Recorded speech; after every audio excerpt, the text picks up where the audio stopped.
पांडुरंगापाशी नामदेवला आले, सांगितलं, अरे नामा तू हे ज्ञानदेव महाराजांच्या बरोबर तू तीर्थयात्रेला जा. अरे देवा तुला करमल का, तुला करमल का, आणि मला तरी करमल का. अरे माझी एवढी ताकद आहे त्या ज्ञानदेवाची. म्हणून त्यांनी काय सांगितले की ज्ञानदेव थोर आहेत, ज्ञानोबा थोर आहेत, तू त्याची काळजी करू, जेवढी माझी ताकद आहे तेवढी त्यांची ताकद आहे. म्हणून ते म्हणले जा. पण नामदेवराय दोघं, ज्ञानदेव आणि नामदेवराय दोघं जण तीर्थयात्रेला निघाले. तीर्थयात्रा करत करत करत गेले. असे गेल्यानंतर ते दुष्काळी भाग होता. त्या दुष्काळी भागात तहान लागली, दिंडी चालली यांची. चालले असताना पुन्हा काय झालं, त्या विहिरीत पाणी, तहान लागली, पाणी प्यायला नाही. विहिरीत तळात पाणी, अगदी खाली त्या तळात एवढ्या डबक्यात पाणी होतं.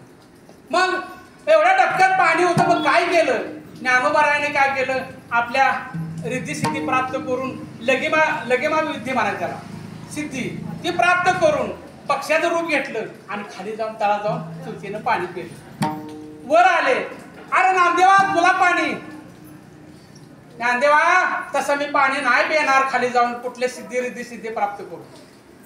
मी ते पंढरीचा पांडुरंग इथं आला पाहिजे. म्हणून त्यांनी काय केलं, धावा केला, विठ्ठल माझा माझा माझा.